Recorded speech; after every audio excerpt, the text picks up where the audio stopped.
I've been looking at the NATO activities. I mean, they've just bombed the river of fresh water. They've bombed the factory that creates the pipes to repair the river. I mean, these are war crimes. These are acts of genocide, really. Well, I haven't actually seen those reports. There's been nothing on the international news about the bombing of the great man-made river, which is the largest irrigation project in the world. That would be a war. Gaddafi could have. The Libyan government forces had the ability to shut off all the water for a couple of months now, to shut off all the water to Benghazi, which they didn't do because they don't want the Libyan people there to suffer unnecessarily. But I think probably the biggest war crime is the use of depleted uranium.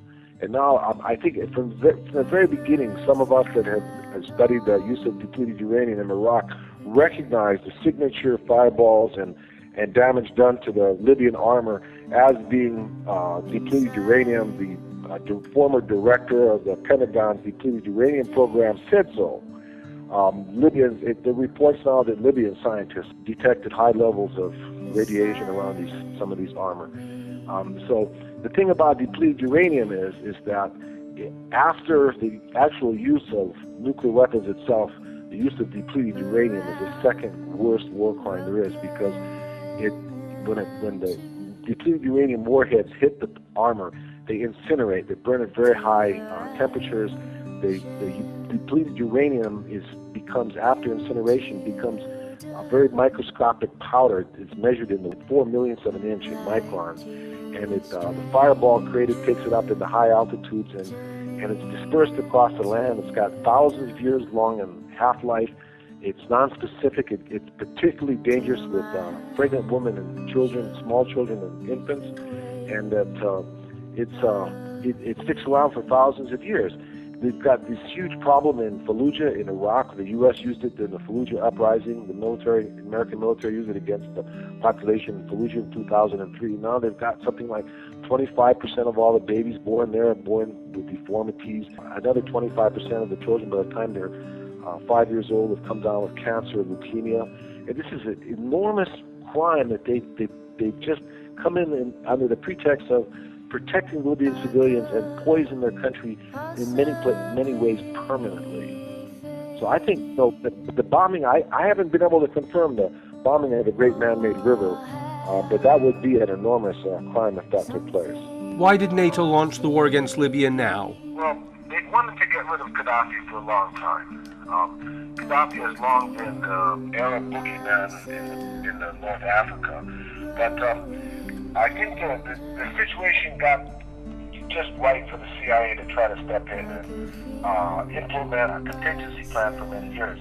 But basically, what Gaddafi has been doing is been setting up a African investment bank with some $42 billion, of which 30-something billion was in American banks, and that's basically confiscated. But he was going to provide low or interest-free loans to Africa, and in effect eliminate the influence of the World Bank and the International Monetary Fund and other major European banks, which have been using predatory loans to destroy African economies and control African natural resources for decades now. That's the first thing. And then the second thing is there's reports that because of the Lockerbie sanctions that the U.S.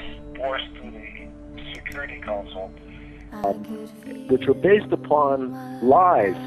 The CIA, now it's turned out that the CIA paid millions of dollars to witnesses in the Lockerbie case to change their story, and that now it's come out that it was a complete fabrication, that Libya was involved in this bombing, and Gaddafi's turned around and said, look, you guys put sanctions, the Americans, the United States put sanctions on Libya, it cost us billions, tens of billions of dollars. The sanctions lasted for over a decade.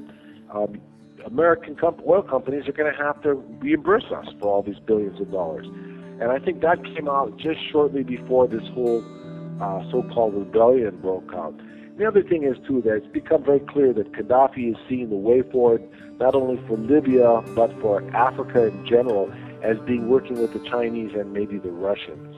And that, for example, he had about $30 billion worth of contracts in Libya with Chinese companies. He's encouraging African countries to work with the Chinese. For example, like in Sudan, the major oil fields there were developed by the Chinese. So I think the West realized that, well, look, this they had this so-called Arab Spring. They call it a revolution. I just call it an explosion, and that they could take advantage of that and try to start this overthrow of Gaddafi.